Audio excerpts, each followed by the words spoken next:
नमस्कार दोस्तों, safety expert channel पे आप सबका स्वागत है। आज का टॉपिक है कंक्रीट पंप एंड पाइपलाइन के hazard precautions and legal requirement. इसमें हम लोग कंक्रीट पंप और पाइपलाइन के हजार्ड प्रिकॉशन और लीगल रिक्वायरमेंट्स देखने वाले हैं। कंक्रीट पंप और पाइपलाइन कंस्ट्रक्शन में उपयुक्त है, लेकिन इनके साथ कई तरह के हजार्ड लीगल की आवश्यकता जुड़ी हुई है। यहाँ इस वीडियो में hazard precaution, inspection precaution and legal requirements के बारे में दिया गया है। तो चलो वीडियो को शुरुआत करते हैं और कंक्रीट पंप और पाइपलाइन के पहले देखते हैं हजार्ड। इसमें से पहला हजार्ड है मैकेनिकल हजार्ड। मैकेनिकल हजार्ड में क्या आता है? मैकेनिकल हजार्ड में इंजरी हो सकती है। कैसे? मूविंग पार्ट्स के हाई प्रेशर लाइन से और पाइप के झटके से इंजरी हो सकती है। दूसरा है ब्लॉकेजेस। इसमें आ सकता है पाइपलाइन बस्ट हो सकती है और खतरनाक स्प्रे ब्लोआउट हो सकता है, या खतरनाक स्प्रे ब्लोआउट होता है कब? जब पाइपलाइन बस्ट होती है तब। तीसरा है कंक्रीट एक्सपोजर। स्किन इरिटेशन मतलब त्वचा में जलन और सांस संबंधी इशू डस्ट से आता है। कंक्रीट एक्सपोजर जब डस्ट होता है ना तो सांस संबंधी इशू हो जाता है। चौथा है इक्विपमेंट फेल्यूलर। इक्विपमेंट लीकेज, ब्रस्ट और खराब हो सकते हैं। पांचवा है इलेक्ट्रिकल हजार्ड। इलेक्ट्रिक शॉक लग सकता है जब पंप ओवरलोड इलेक्ट्रिक के लाइन के संपर्क में आता है तब। आगे देखते हैं छठवा स्लिप एंड ट्रिप हजार्ड। गीला कंक्रीट वॉकिंग सरफेस पे होगा तो स्लिप ट्रिप होने की चांसेस होती है। चलो हजार्ड देख लिया, अभी हम लोग देखते हैं इसके ऊपर प्रिकॉशंस क्या क्या लेना चाहिए। पहला है ट्रेनिंग। यह इंश्योर करना है कि पंप ऑपरेटर यह प्रॉपरली ट्रेंड और सर्टिफाई है। जो पंप ऑपरेटर है वो ट्रेन होना चाहिए और सर्टिफाई होना चाहिए। दूसरा है PPs, personal protective equipment. Concrete pump का काम करते समय पर्सनल प्रोटेक्टिव इक्विपमेंट पहनना बहुत जरूरी है, लाइक गॉगल, ग्लोव्स, हेलमेट और respiratory protection etcetera.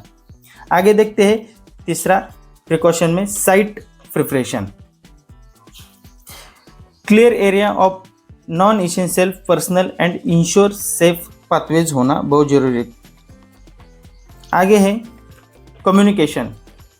Clearly communication protocol होना जरूरी है। किसके बीच में? ऑपरेटर और सिग्नल मैन के बीच में प्रॉपरली कम्युनिकेशन होना बहुत जरूरी है। पांचवा देखते हैं इक्विपमेंट चेक्स। रेगुलरली इंस्पेक्ट होना जरूरी है पाइप्स कनेक्शन की, वह कहाँ फटा तो नहीं है या कहाँ डैमेज तो नहीं है, इसका चेकिंग होना जरूरी है। आगे देखते हैं छठवा लोड लिमिट्स। मैन्युफैक्चर है जो इक्विपमेंट लोड को लिमिट्स दिए है उसको कभी क्रॉस नहीं करना है। जो मैन्युफैक्चर ने लोड दिए उस हिसाब से ही काम करना जरूरी है। तो चलो आगे देखते हैं चेकिंग पाइप्स एंड इक्विपमेंट। कैसा चेक करना है, क्या प्रोसीजर है? पहले विजुअल इंस्पेक्शन। पाइप को देखना है कि कहाँ क्रैक्स, डेंट्स और विजिबल वियर तो नहीं है। दूसरा है प्रेशर टेस्ट। पाइपलाइन को रेगुलरली प्रेशर टेस्ट से चेक करना है कि कहाँ लीक या कमजोर तो नहीं है। हम आप पाइपलाइन की इसको अल्ट्रासोनिक टेस्टिंग भी कह सकते हैं। अल्ट्रासोनिक टेस्टिंग में भी यह प्रोसीजर आता है। तीसरा है वियर इंडिकेटर्स। मॉनिटर करने हैं कि कहाँ जॉइंट प्लेट्स या अदर मटेरियल्स कहाँ वियर तो नहीं है, ये मॉनिटर करना है। आगे है चौथा प्रॉपर कनेक्शन। हमको यह चेक करना है कि क्लैंप एंड कपलिंग्स सिक्योर और गुड कंडीशन में है, उनका कनेक्शन प्रॉपरली जुड़ा हुआ है। पांचवा है मेंटेनेंस रिकॉर्ड। इंस्पेक्शन की डिटेल्स लॉग रखना है, उसमें मेंटेनेंस और रिपेयर्स का भी डेटा रहेगा कि इसका मेंटेनेंस कब किया है और कौन सा पार्ट इसका रिपेयर्स किया है, इसके लिए यह जरूरी है। तो चलो हम लोग आगे देखते हैं लीगल रिक्वायरमेंट्स क्या क्या जरूरी है। पहला है licensing and certification. Pump operators के पास लाइसेंस और सर्टिफिकेशन होना बहुत जरूरी है पंप ऑपरेट करने के लिए। दूसरा है safety standard. Compliance with local and national standard OSHA's occupational safety and health America का, और HSA health and safety executive UK का, इसका अनुपालन करना बहुत जरूरी है। तीसरा है इंस्पेक्शन रेगुलरली। मैंडेटरी इंस्पेक्ट करना जरूरी है और उसका रिकॉर्ड रखना जरूरी है। इंस्पेक्शन यह बहुत बड़ा टास्क है। चौथा है परमिट्स।